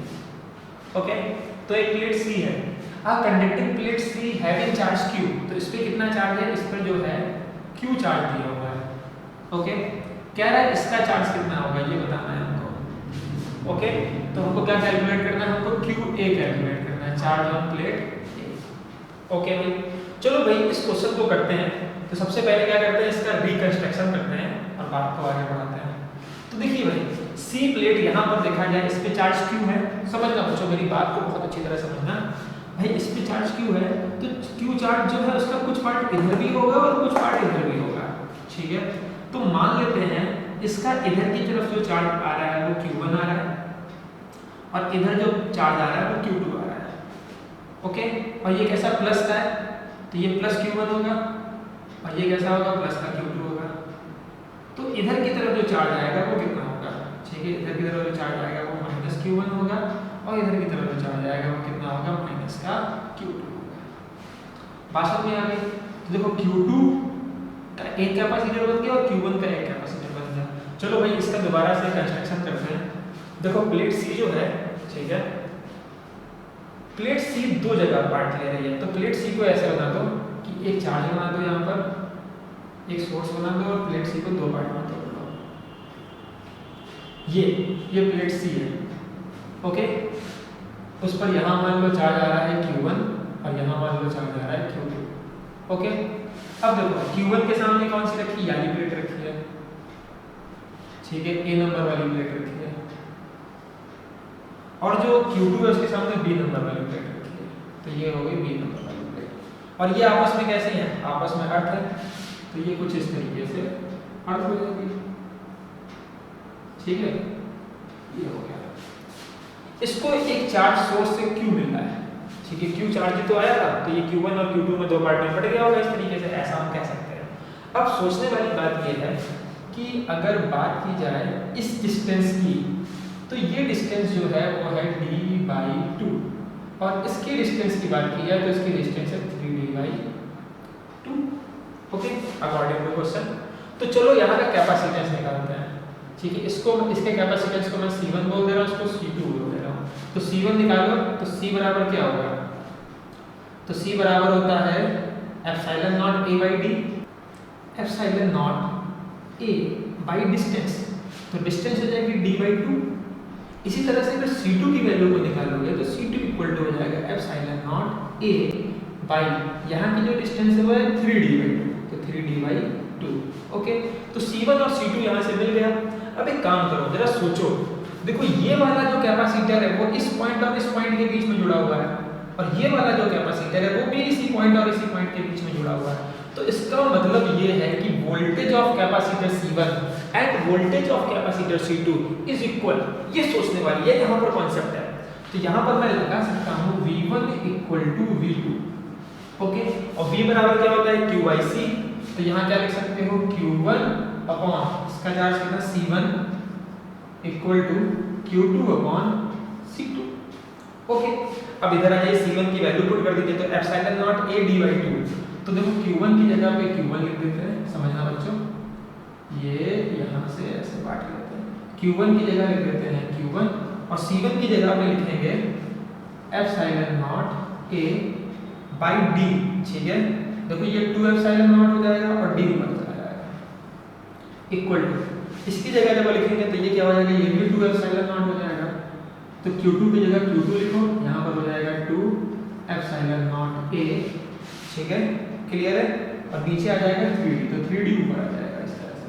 बात समझ में आ रही है, ओके। देखो पहले तो इसको इस तरह लिख सकता हूँ, यहाँ पर 2 को इधर भेज दो और यहाँ पर भी 2 को इधर भेज दो, ओके। अब देखो 2 एप्सिलॉन नॉट बाई d, तो 2 epsilon not A by d ऊपर, और वैसे यहाँ पर भी 2 epsilon not A by 3d, तो 3d ऊपर, ओके। अब सॉल्व करो तो देखो यार, ये 2 एप्सिलॉन नॉट कैंसिल हो जाएगा और d से d कैंसिल हो जाएगा, तो कहने का मतलब यहाँ जो वैल्यू आएगी वो आएगी Q1 इक्वल टू 3Q2, ये वैल्यू सॉल्व होकर आ रही है। ये बात समझ में आ गई आपको? अच्छा, दूसरी सोचने वाली बात ये है, एक तो ये रिलेशन निकल के आ गया हमारा Q1 और Q2 का, ठीक है। अब दूसरा अगर आप रिलेशन निकाले यहाँ से, तो आप ये भी तो कह सकते हैं कि जो चार्ज Q था वही तो Q1 और Q2 में बटा था, तो यहाँ क्या लिख सकते हो, Q equal to Q1 plus Q2 लिख सकते हो, ओके। अब यहाँ सॉल्व कर लो फटाफट, दोनों इक्वेशन को सॉल्व कर लो, तो Q1 की जगह कितना 3Q2 लिख सकते हो, तो this is 3Q2, okay, plus में Q2 इक्वल टू Q, तो this is 4Q2 equal to Q। तो यहाँ से आगे बढ़ेंगे तो जो आपकी Q2 की वैल्यू आ रही है वो कितनी आ रही है, Q2 इक्वल टू Q/4। अगर Q2 Q/4 आ रहा है तो Q1 इक्वल टू कितना आएगा, तो Q1 इक्वल टू आएगा 3Q/4, ओके। पास में आ रहा है, क्योंकि Q1 की वैल्यू क्या है 3Q2, तो यहाँ से आपका Q1 निकल गया। और Q1 कौन सा चार्ज था, Q1 equal to charge on A, यही तो फाइंड करना था, find the charge on plate A। तो अगर मैं लिखूंगा आंसर में, ठीक है, चार्ज ऑन प्लेट ए, तो Q1 है, उसकी वैल्यू कितनी है, तो कैसा माइनस का, तो कैसा लिखेंगे माइनस का 3Q/4 is that answer. Okay, clear हुआ? चलिए भाई फटाफट इसका स्क्रीनशॉट लीजिए, देखिए कितना अच्छा क्वेश्चन था। रब कर रहे। अब क्या करते हैं बच्चों, नेक्स्ट क्वेश्चन देखते हैं हम लोग फटाफट जल्दी से। तो ये क्वेश्चन कुछ इस तरीके का है, कह रहा है इसमें दो केस दे रखे हैं। केस 1 में बात कह रहा है एक कैपेसिटर है, ओके, जिसका कैपेसिटेंस हमें गिवन है 1 माइक्रोफैराड। ओके बच्चों, क्या कह रहा है, इसको हमने बैटरी से कनेक्ट किया और इसको चार्ज कर दिया और इसका पोटेंशियल डेवलप कर दिया हमने 300 वोल्ट। ओके, पहला तो ये है केस 1। फिर क्या कह रहा है बच्चों, केस 1 ये हो गया। फिर क्या कह रहा है, केस सेकंड में हमने क्या किया है, इसी कैपेसिटर को जब ये चार्ज हो गया तो बैटरी को डिस्कनेक्ट कर दिया और उसके बाद इस कैपेसिटर को एक दूसरे कैपेसिटर से जोड़ दिया। ये आपका कैपेसिटर था, ठीक है, और इसको क्या किया, एक दूसरे कैपेसिटर से जोड़ दिया, ये ऐसे करते हैं। ओके बच्चों, अब देखो जब दूसरे कैपेसिटर से जोड़ दिया तो पहले इस तरह समझो, मान लो इसको जब चार्ज किया होगा ये पॉजिटिव हो गया होगा, ये नेगेटिव हो गया होगा और इस पे चार्ज आ गया होगा मान लो Q। अब क्या होगा कि बाद में जब दूसरे कैपेसिटर से जोड़ेंगे तो देखो इसका तो 300 वोल्ट पोटेंशियल था, इसका पोटेंशियल 0 रहा होगा जब जोड़ते समय पहले, क्योंकि ये कैसा था, सेकंड केस में एक दूसरे कैपेसिटर से जोड़ा है जिसका कैपेसिटेंस ये बता रहा है। देखो इसको मैं C1 बोल देता हूँ, इसको C2 बोल देता हूँ। तो ये C1 है 1 माइक्रोफैराड का और C2 जिसकी वैल्यू है 2 माइक्रोफैराड। कैसा है, 2 माइक्रोफैराड का अनचार्ज कैपेसिटर है, अनचार्ज। तो जब इस चार्ज कैपेसिटर से 2 माइक्रोफैराड के अनचार्ज कैपेसिटर को जोड़ देंगे तो मान लो इसमें चार्ज प्लस था, इस पे माइनस था, तो चार्ज इधर भागने लगेगा और कुछ टाइम बाद ये भी प्लस हो जाएगा, ये माइनस हो जाएगा, होता रहेगा। कब तक होता रहेगा, जब तक इसका पोटेंशियल इसके पोटेंशियल के बराबर ना हो जाए। कहने का मतलब शुरू में तो इसका पोटेंशियल 300 वोल्ट था, पर धीरे धीरे इसका पोटेंशियल डाउन होगा, ठीक है, और कुछ पोटेंशियल इसको मिलेगा, कुछ पोटेंशियल इसको मिलेगा, पोटेंशियल बढ़ जाएगा। ओके, और तब तक यहाँ से चार्ज यहाँ जाता रहेगा। जब इन दोनों का पोटेंशियल सेम हो जाएगा तो क्या होगा, चार्ज का ट्रांसफर बंद हो जाएगा। बात समझ में आ गई? अब सुनो बच्चों क्वेश्चन क्या है, फिर से क्वेश्चन को एक बार सुन लो फिर देखते हैं। तो क्वेश्चन में क्या है कि कह रहा है एक C1 1 माइक्रोफैराड का कैपेसिटर है जिसको 300 वोल्ट के पोटेंशियल से चार्ज कर दिया, फिर बैटरी को हटा दिया, उसके बाद 2 माइक्रोफैराड का एक अनचार्ज कैपेसिटर जोड़ दिया। अब क्वेश्चन में पूछ रहा है कि फाइंड लॉस ऑफ एनर्जी। सुन रही बात, एनर्जी का लॉस आपको निकालना है। क्या कह रहा है, फाइंड लॉस ऑफ एनर्जी। चलो भाई, लॉस ऑफ एनर्जी, एनर्जी का क्या लॉस हुआ इस बात को हमें कैलकुलेट करना है। तो अब कॉन्सेप्ट को समझते हैं। देखो सबसे पहले तो इस केस का चार्ज निकाल लेते हैं। तो Q बराबर क्या होता है, CV होता है। तो यहाँ पर पहले जो चार्ज निकालेंगे, ठीक है, यहाँ का चार्ज Q नॉट बोल देते हैं, ठीक है। पहले शुरू में कितना चार्ज था या Q बोल देते हैं, तो वो कितना होगा C1V, जो भी इसका कैपेसिटेंस था। तो C1 की वैल्यू 1 माइक्रोफैराड और पोटेंशियल कितना था 300 वोल्ट। तो फाइनली ये जो वैल्यू आ जाएगी, ये आ जाएगी 300 माइक्रोकूलम। ओके, तो इनिशियली इस कैपेसिटर पे 300 माइक्रोकूलम का चार्ज था। अब हुआ क्या होगा, जब इसको जोड़ा होगा तो वो चार्ज यहाँ आ रहा होगा। अब मान लेते हैं इस कंडीशन में जब इसको इससे कनेक्ट कर दिया, इसका चार्ज Q1 हो गया है और इसका चार्ज Q2 हो गया है। ओके, तो क्या यहाँ पे मैं ये लिख सकता हूँ Q1 plus Q2 equal to Q, क्योंकि जो चार्ज था चार्ज तो ऑलवेज कंजर्व है बच्चों। तो चार्ज कंजर्व है तो जितना चार्ज इस पर, जो चार्ज 300 माइक्रोकूलम का था उसी में से कुछ निकल करके इस पर आ गया होगा। ओके, और इस पर कम हो गया होगा।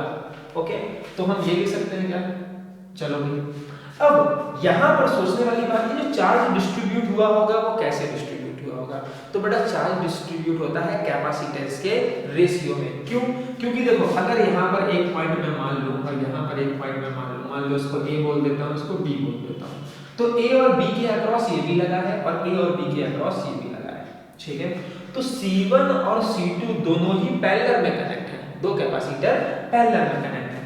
अब जब बच्चों ये पैरेलल में कनेक्ट हैं तो इसका पोटेंशियल बराबर इसका पोटेंशियल, तो यहां पर क्या मैं ये कह सकता हूं V1 V2, बोलो V1 V2 बोल सकता हूं, इसकी वैल्यू क्या है Q1 C1 Q2 C2, okay. और C1 कितना है 1 माइक्रोफैराड, बात समझ में आ रही है, और C2 कितना है 2 माइक्रोफैराड, और ये दो वैल्यू आपस में बराबर है, ठीक है। तो यहां से देखो इसकी वैल्यू को मैं 300 बोल सकता हूं, 300, तो Q1 कितना बोल देंगे, Q1 हम बोल देंगे 300 माइनस Q2, तो यहां रख देते हैं 300 माइनस Q2 अपॉन 1 माइक्रोफैराड, ठीक है। और यहां क्या लिख देंगे Q2 अपॉन 2 माइक्रोफैराड, समझ लो मेरी बात। आगे बढ़ो और चार्ज को निकाल लो, किस पर कितना कितना चार्ज आया होगा, ठीक है। तो इसका इसमें मल्टीप्लाई करो, तो ये वैल्यू जो हो जाएगी, ये वैल्यू हो जाएगी हमारी 300 इंटू 2, 300 इंटू 2, ओके, फिर माइनस में 2Q2, ओके, क्लियर है। और ये कितना हो जाएगा, ये हो जाएगा इक्वल टू Q2, तो वो उधर जाएगा, तो ये वैल्यू हो जाएगी 300 इंटू 2 इक्वल टू 2Q2 और Q2 मिलाकर के 3Q2, ओके। तो यहां से अगर Q2 को सॉल्व करोगे ये वैल्यू आ जाएगी 100, तो Q2 की वैल्यू जो आएगी वो आएगी 200 माइक्रोकूलम।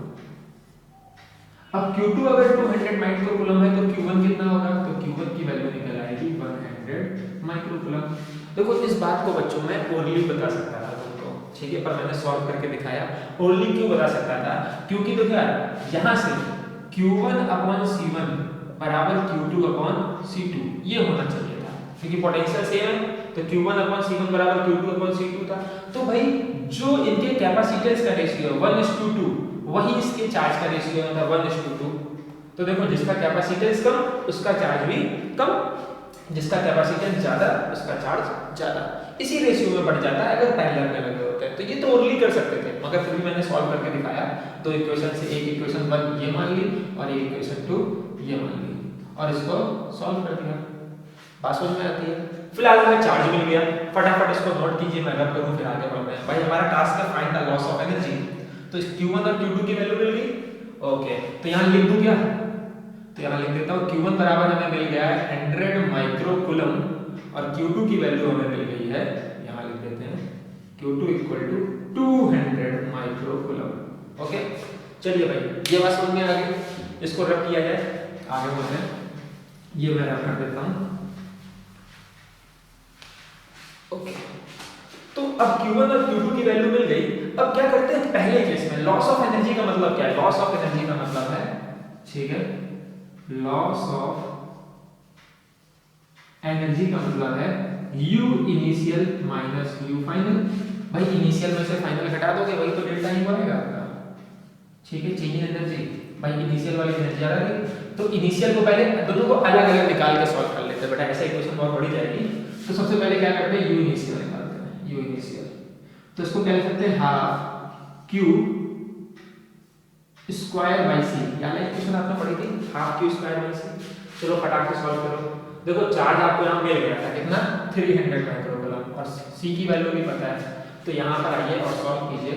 1/2 की जगह 1/2 Q स्क्वायर मतलब कि 300 माइक्रोकूलम का स्क्वायर और अपॉन में देखो पूरी वैल्यू को रख के सॉल्व कर लेते हैं, ठीक है।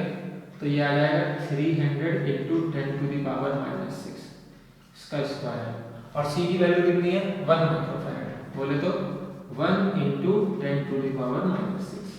इसको सॉल्व करो फटाक से, तो देखो ये हो जाएगा 300 × 300, तो 3 × 3 और यहाँ पर क्या हो जाएगा 10⁻⁻8 हो जाएगा। देखो -6 माइनस का 12 और यहाँ से 4 जीरो हट जाएंगे, ओके, तो -8 अपॉन में ये कितना आ जाएगा 2 × 10⁻⁻6 ये वैल्यू यहाँ कैंसिल होगी, -2 बचेगा। तो कुल मिलाकर के ये सॉल्व हो गया जाएगा, यहाँ से इसको काट देते हैं, ठीक है। तो ये वैल्यू आएगी 1.5 और ये आ जाएगा 4.5 इंटू 10⁻⁻² जूल। ओके, जूल क्यों? देखो यहाँ भी क्या था, ये माइक्रो कूलम में चल रहा था, ये भी माइक्रो कूलम में चल रहा था, सॉल्व हो जाएगा, तो इसमें जूल आ गया, बात खत्म। ओके, कॉन्सेप्ट समझ में आया बच्चों अच्छी तरह से? ठीक है, तो ये वैल्यू हमारे यहाँ पर इस तरीके से आ गई। अब क्या करते हैं, ये तो यू इनिशियल मिला, अब चलते हैं यू फाइनल की तरफ, यू फाइनल सॉल्व करते हैं। तो यू फाइनल में देखो भाई दो कैपेसिटर है, तो एक काम करते हैं, इस चीज को मैं यहाँ रब कर देता हूँ, ठीक है बच्चों, और यहाँ निकालते हैं यू इनिशियल के बाद यू फाइनल। तो यू फाइनल निकाला है, यू फाइनल के लिए क्या करेंगे, तो देखो यार दो कैपेसिटर है, यू फाइनल तो 1/2 भाई Q1 का स्क्वायर चार्ज जो था, Q1 का स्क्वायर अपॉन में C1 प्लस 1/2 Q2 का स्क्वायर अपॉन C2, ये लिखोगे। चलो सॉल्व कर लो, 1/2 Q1 की वैल्यू कितनी है बेटा, 100 माइक्रोफैरड, तो ये हो जाएगा 100 इंटू 10⁻⁻6 का स्क्वायर अपॉन C1 की वैल्यू कितनी है, 1 माइक्रोफैरड, तो ये 1 इंटू 10⁻⁻6। ओके, प्लस लगा दोगे 1/2, फिर से ये 1/2 को आप कॉमन चलो लगा दो, 1/2 को इस तरह ले लो। Q2 की वैल्यू तो यहाँ लिखोगे 200 इंटू 10⁻⁻6 का स्क्वायर अपॉन में यहाँ C2 की वैल्यू 2 इंटू 10⁻⁻6। ओके, चलो भाई सॉल्व किया जाए, तो देखो ये हो जाएगा माइनस का 12 और ये 100 इंटू 100 हो जाएगा ना, तो दिस इज 10⁻⁻8 ओनली। ओके, और नीचे कितना बचेगा, 2 इंटू 10⁻⁻6, -6 भी ऊपर चला जाएगा, तो इसे कितना लिख देंगे, -2। ओके, 1/2 को सॉल्व करेंगे तो ये वैल्यू हो जाएगी 0.5, फटाक से सॉल्व हो गया। तो डायरेक्ट लिख देता हूँ, ये वैल्यू जो आ रही है हमारी, ये आ रही है 0.5 इंटू 10⁻⁻2। देखो 1/2 को 0.5, इसको सॉल्व करोगे पावर -2 आएगी। ओके, प्लस में आगे बढ़ जाइए, इसको सॉल्व करो, तो देखो ये वैल्यू जो है पूरी सॉल्व हो करके जो आएगी हमारी आएगी 10⁻⁻2, और देखो 2 इंटू 2 यहाँ भी 4 होगा, यहाँ भी 4 होगा, तो कैंसिल हो जाएगा, तो ये आएगी 1 इंटू 10⁻2। 10⁻2 कॉमन ले लो, तो 1 and 0.5 ये कितना आ जाएगा, 1.5 इंटू 10⁻2 कितने जूल। ओके, ये हमारी क्या निकल के आ गई, यू फाइनल। तो यू फाइनल इतनी मिल गई और यू इनिशियल इतनी मिल गई। तो अगर लॉस इन एनर्जी निकालें, loss of energy, delta U equal to, भाई U final minus U initial बोला था, चलो इसके इधर ही बना देते हैं, ठीक है। तो यहाँ देखो यू इनिशियल की वैल्यू कितनी रखोगे अपनी, तो 4.5 माइनस ये वैल्यू कितनी है 1.5, तो 1.5 और इनटू में 10⁻⁻2, तो कितना हो जाएगा, ये आ जाएगा 3 इंटू 10⁻⁻2 जूल। ओके, कौन सा समझ में आया बच्चों अच्छी तरीके से, यहाँ स्क्वायर लगा लो यार, ना भूल जाओगे। ओके, तो ये हमारी फाइनल एनर्जी निकल के आ गई। ओके बच्चों, तो कोई प्रॉब्लम, अच्छी तरह से इसका स्क्रीनशॉट लीजिए, फिर मैं इसको रख सकता हूँ, रख कर दें। चलो भाई, मगर उस क्वेश्चन से पहले मैं आप लोगों को कुछ कॉन्सेप्ट समझाना चाहता हूँ। कॉन्सेप्ट को समझिएगा, अगर आपसे कुछ बात की जाए, यहाँ ये मान लीजिए एक सेल है, स्फेरिकल सेल है, कंडक्टिव, ठीक है, और इसका चार्ज मान लो मैं कहता हूँ उस पर चार्ज है Q। ओके, और ये इसका सेंटर है, और इसके सेंटर से मान लेते हैं यहाँ पर a डिस्टेंस पर एक पॉइंट है, इसकी रेडियस को मैं b बोल देता हूँ, और क्या देता हूँ यहाँ पर भी एक पॉइंट है जिसकी डिस्टेंस c है, कुछ यहाँ पर, ठीक है। तो अगर मैं आपसे कहूँ कि VA बताओ, पोटेंशियल एट सरफेस A बताओ, पोटेंशियल एट पॉइंट B बताओ, यहाँ बताओ, और मैं आपसे कहूँ VC बताओ, तो इसकी वैल्यू क्या होगी। तो देखिए इसकी वैल्यू होती है K, सरफेस पे जितना पोटेंशियल होता है उतना ही स्फेरिकल सेल, ये चार्ज स्फेरिकल सेल थी, तो जितना सरफेस पे पोटेंशियल होता है कंडक्टिंग सेल के अंदर भी उतना ही पोटेंशियल होता है। मतलब अगर यहाँ का पोटेंशियल V है तो यहाँ का पोटेंशियल भी है, यहाँ का, हर जगह का पोटेंशियल सेम रहता है। और वो कितना होता है, जितना सरफेस पे होता है। तो इसकी वैल्यू लिखोगे K, जो चार्ज है Q, अपन जो डिस्टेंस है सरफेस वाली B, ये पोटेंशियल होगा पॉइंट ए पर। अगर बी पर पूछूंगा तो वहां पर भी सेम होगा के क्यू बाई बी।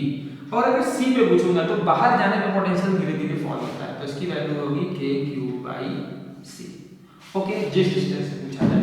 तो इस बात को आप पहले अच्छी तरह समझ लीजिए, ठीक है, कि अगर कोई कंडक्टिंग सेल है, ओके, तो उसके सरफेस पर चार्ज है, तो उसके सरफेस पे जितना पोटेंशियल होता है उसके अंदर भी उतना ही पोटेंशियल होता है, और बाहर जाने पर पोटेंशियल डिक्रीज होता है क्योंकि डिस्टेंस बढ़ रही है तो पोटेंशियल डिक्रीज होगा। तो ये वैल्यू आ जाएगी कुछ इस तरीके से। ओके, इसका ग्राफ भी हम लोगों ने देखा है कि मान लो ये कंडक्टिंग सेल है, ठीक है, और यहाँ से बात की जाए ये सेंटर है, तो अगर मैं पोटेंशियल को रिप्रेजेंट करूँ, ठीक है, V को, तो ये कुछ इस तरीके से, ठीक है, आप लोगों ने देखा होगा कि हर जगह पोटेंशियल यहाँ सेम रहता है, ओके, ये इसकी रेडियस है, और दूर जाने पर पोटेंशियल इस तरीके से डिक्रीज होता है, V is proportional to 1 by r। Okay, बात समझ में आ रही है? ये इसकी डिस्टेंस है r, तो ये जो दूरी r है, ये क्या पॉइंट है, ये पॉइंट r है। समझ लो बात को? तो जैसे जैसे r बढ़ रही है, तो यहाँ तक तो रेडियस तक तो पोटेंशियल कांस्टेंट है, उसके बाद आगे बढ़ने में पोटेंशियल डिस्टेंस के रेसिप्रोकल या इनवर्सली प्रोपोर्शनल होता है। समझ में आया? तो ये तो हम लोगों ने किया हुआ है, ये चार्ज सेल है, क्लियर हुआ कॉन्सेप्ट? तो ये बात आपको याद रखनी है। चलिए अब बढ़ते हैं अपने क्वेश्चन की तरफ। अगर ये कॉन्सेप्ट हमें समझ में आ गया है, ठीक है, तो फिर हम लोग फटाफट क्वेश्चन को भी कर लेते हैं। आइए रब करते हैं।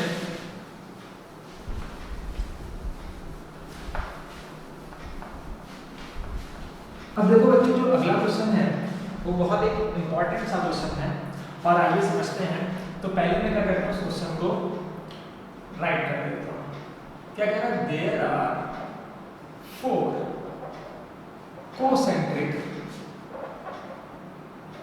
स्पेलिंग गलत हो जाए तो सही कर लेना, 4 कोसेंट्रिक, ठीक है, सेल, क्या नाम है रखा है, A B C and D, clear है, ऑफ रेडियस, क्या कह रहे हैं, a, 2 है, 3 है, 4 है respectively.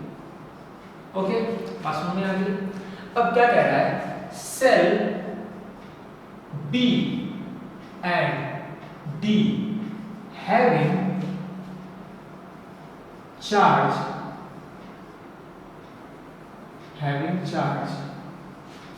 plus Q and minus Q, ठीक है, रिस्पेक्टिवली। ओके, क्या कह रहा है फिर, नाउ सेल C अर्थ, क्लियर है, सेल C को क्या कर दिया गया, अर्थिंग दे दी गई है। क्या कह रहा है, फाइंड VA माइनस VC, ये भैया तुम्हें कैलकुलेट करना है। ओके, तो होप सो क्वेश्चन समझ में आया, नहीं समझ में आया तो समझाता हूँ। क्या कह रहा है, 4 सेल है जो कि कोसेंट्रिक है, तो बना लो भैया। तो हमने क्या किया बेटा, पहली सेल बना ली, उसके बाद कुछ डिस्टेंस पे दूसरी सेल बना ली, उसके बाद कुछ डिस्टेंस पे तीसरी सेल बना ली, उसके बाद कुछ डिस्टेंस पर चौथी सेल बना ली, ठीक है। ये सब कोसेंट्रिक मानो, ठीक है, थोड़ी बहुत टेढ़ी मेढ़ी होगी, ठीक है, तो कोई दिक्कत नहीं है। क्या कह रहा है, सबकी रेडियस दे रखी है, तो भाई इसके सेंटर से ये जो डिस्टेंस है ये A है, ये जो है B है, ये जो है C है, और ये जो डिस्टेंस दे रखी है ये D है। गलत हो गया, A है और ये कितनी है, 2A है। इसको कितना बोल रहा है, 2A, इसको कितना बोल रहा है, 3A बोल रहा है, और इसको कितना बोल रहा है, चौथे वाले की 4A बोल रहा है। A B C D तो सेल के नाम है, ये सेल A है, ये सेल B है, ये सेल C और ये सेल D है। ओके, इसकी radius A, 2A, 3A and 4A। Okay, अब क्या कह रहा है, B और D को जो चार्ज दिया गया plus Q and minus Q दिया गया, तो ये B वाली है, इसको चार्ज कितना दिया गया, प्लस का Q, इसके सरफेस पे रहेगा, और D वाले को कितना दिया गया, माइनस Q। ओके, अब इस चार्ज के कॉन्सेप्ट समझा जाए, इस पर और इस पर क्या चार्ज आएगा। देखो ये तो इसके अंदर है, अंदर कोई चार्ज नहीं आता बेटा। देखो इस पे चार्ज प्लस भी दिया गया, इसके अंदर कोई चार्ज नहीं आने वाला, तो इसके चार्ज को मैं क्या बोलूँगा, 0। तो यहाँ लिख देता हूँ मैं, ठीक है। तो जो QA पर जो चार्ज आएगा वो होगा 0। आगे बात की जाए QB पर क्या चार्ज होगा, तो क्वेश्चन में दे रखा है प्लस Q, लिख लो। अब बात करते हैं क्यू सी, मतलब चार्ज ऑन सेल सी। तो देखो यहाँ पर प्लस क्यू है, इसकी वजह से यहाँ पर माइनस क्यू आएगा और इधर प्लस क्यू आता। अगर ये वाला ना होता तो, अगर बाहर वाली सेल डी हटा दो तब इस पर प्लस क्यू है तो इस पर अंदर वाली सरफेस पे माइनस क्यू और बाहर वाली सरफेस पर प्लस क्यू हो जाता। बट क्योंकि बाहर की एक सेल है तो दोनों का इन्फ्लुएंस पड़ेगा, दोनों का इन्फ्लुएंस पड़ेगा। तो जो सी का चार्ज है वो हमें नहीं पता कितना, तो हम अभी मान लेते हैं कि उसका चार्ज क्यू डैश है, ये हमने लेट माना है Q C equal to Q dash. Okay, अब आओ डी पर कितना चार्ज है, तो वो कह रहा है माइनस क्यू। बात समझ में आ गई। अब क्या करते हैं, VC V A minus VC निकालना है, तो चलो पोटेंशियल निकालते हैं वीसी पर पहले, ठीक है। फॉर योर काइंड इंफॉर्मेशन मैं आपको बता दूं, यहाँ क्वेश्चन में दिया हुआ है कि now cell C is earthing, तो जब सी वाले को हम अर्थिंग देंगे, समझ रहे हो बच्चों, तो इसका नेट पोटेंशियल जीरो हो जाएगा। देखो जिसको अर्थिंग दी जाती है उसका पोटेंशियल जीरो हो जाता है, ये कॉन्सेप्ट अगर नहीं पता है तो इसको दिमाग में रख लो भाई। तो वीसी की वैल्यू जो हो जाएगी वो आनी तो फाइनली जीरो है, ओके। पर अगर इक्वेशन सॉल्व की जाए तो बनती क्या, चलो भाई देखा जाए। तो भाई कैपेसिटेंस के लिए मैं के क्यू बाई आर होता है, तो के, तो सी पर जो चार्ज होगा, देखो ए की पे तो कोई चार्ज नहीं है तो उसकी वजह से यहाँ पर कोई पोटेंशियल नहीं बनेगा, पर यहाँ चार्ज बी वाली प्लेट पर प्लस क्यू चार्ज है, उसकी वजह से यहाँ पर पोटेंशियल बनेगा, ओके। तो कितना बनेगा, जितना इसके सरफेस पे चार्ज है और जो दूरी है, क्लियर है। तो बाहर वाले की बात करते हैं तो क्या करते हैं, चार्ज सरफेस का लेते हैं और पूरी डिस्टेंस लेते हैं। तो यहाँ पर जो लिखूंगा मैं बी वाले से, तो उस पर चार्ज कितना है, क्यू है, और दूरी कितनी है, सी पर निकाल रहे हैं ना, तो कितनी लिखेंगे, 3 है, तो क्यू बाई 3, ओके। आगे बढ़ जाओ, प्लस लगाएंगे, चार्ज कितना है, क्यू डैश, डिस्टेंस कितनी है, 3 है। देखो सी वाले पे चार्ज हमने क्यू डैश माना है और उसकी दूरी कितनी है, 3 है, तो 3 है। फिर आ जाओ माइनस, कितना लगाएंगे, क्यू लगाएंगे और वैल्यू कितनी लिखेंगे, तो उसके अंदर है तो सरफेस वाला पोटेंशियल तो अप्लाई होगा, तो सरफेस पे के लिए क्या लिखते हैं, 4, क्लियर है। ये बनेगा k क्यू बाई 3a, ये बनेगा b की वजह से, ये बनेगा c की वजह से, ये बनेगा d की वजह से, ओके। टोटल जोड़ के 0 होना चाहिए, तो 0 k को इधर भेज दो, ये इक्वेशन हो जाएगी आपकी q बाई, चलो जल्दी जल्दी सॉल्व करते हैं, q by 3a plus q dash by 3a minus q by 4a equal to 0, okay. क्या करो, यहाँ से q को उधर भेज दो, या एक काम करो q डैश को उधर भेज दो, माइनस का q डैश अपॉन 3a, ये देखो ये वैल्यू प्लस की इस साइड आई माइनस की हो गई, एज इट इज ये वाली एज इट इज लिख देंगे, तो q upon 3a minus q upon 4a, okay. आगे बढ़िए बच्चों, यहाँ देखिए माइनस का q डैश अपॉन 3a को एज इट इज रखते हैं, इक्वल टू, यहाँ पर एलसीएम ले लो तो ये आ जाएगा 12, यहाँ पर q कॉमन ले लो, यहाँ वैल्यू जो आने वाली है आने वाली 4 माइनस 3, ओके, जो बचेगा 1, तो ये आ जाएगा 1 बाई, या कह लीजिए q बाई 12a, और देखिए यहाँ माइनस q इक्वल टू जो आएगा minus q dash equal to, ये इधर चला जाएगा 3, तो ये वैल्यू यहाँ कैंसिल 4 आएगा, तो यहाँ से q डैश इक्वल टू कितना आएगा, माइनस का q बाई 4, तो यहाँ जो वैल्यू निकल रही है minus q by 4, okay. q dash की वैल्यू देखो मिल गई माइनस q बाई 4। अब आगे बढ़ जाइए, बहुत अच्छा काम किया हमने। अब आगे बढ़ जाइए, जब q डैश कैलकुलेट हो गया तो हम लोग निकालते हैं VA, potential at cell A, okay, क्योंकि हमें क्या चाहिए, VA माइनस VC चाहिए। तो क्या करेंगे, फटाफट बढ़ते हैं, ओके। तो VA की वैल्यू जो आने वाली है, VA की वैल्यू, ठीक है, तो ये आएगी कि देखो K रहता है, कॉमन ले लो, यहाँ आ जाओ, सबसे पहले D पे चार्ज है, D की वजह से आएगी, तो क्या लिखेंगे, Q अपॉन 2a, क्योंकि D की रेडियस 2a है, फिर लगाएंगे माइनस, ठीक है, इसका Q बाई 4, चार्ज कितना है, Q बाई 4, तो इसकी रेडियस कितनी है, 3 है, ये रख देंगे, फिर लगाएंगे माइनस, और कितना लिखेंगे, Q बाई 4 है, ओके। बात समझ में आ गई। इधर आ जाओ, यहाँ रखेंगे K, इसको सॉल्व करेंगे, तो देखो ये पूरा जो आने वाला है, ये आने वाला है एलसीएम 12 है, ओके। यहाँ पर जो वैल्यू आएगी, Q को कॉमन ले लो, एक काम करो A को भी कॉमन ले लो, ठीक है, यहाँ से a को भी कॉमन ले लो, तो यहाँ कितना आने वाला है 6 माइनस 1 और माइनस कितना आएगा 3। ओके चलो भाई देखो ये वैल्यू आएगी 12 आ रहा है नीचे, तो यहाँ 6 आएगा, यहाँ पर 1 आएगा और यहाँ पर 3 आएगा, तो ये वैल्यू आ जाएगी k क्यूब बाई a, ये वैल्यू आ जाएगी 6 माइनस 4, तो कितना बचेगा 2 बाई 12। ओके ये आ जाएगा 1 बाई 6। तो ऑल ओवर जो VA सॉल्व कर रहा है वो आ रहा है हमारा, कह लीजिए k cube by 6, it is a value of VA। और VC की वैल्यू कितनी थी, हमको पता था, उसको अर्थिंग दिया हुआ था, तो VC की वैल्यू 0 थी। तो अगर आपसे VA माइनस VC को निकालने को बोले, VA माइनस VC, तो इसकी वैल्यू वही आएगा पोटेंशियल जो VA का होगा, तो वैल्यू कितनी आएगी k क्यूब बाई 6। ओके मेरी बात समझ में आ गई। देखिए एक प्यारा सा क्वेश्चन था, फटाफट हो गया, आप इसका स्क्रीनशॉट लीजिए, ले लिया।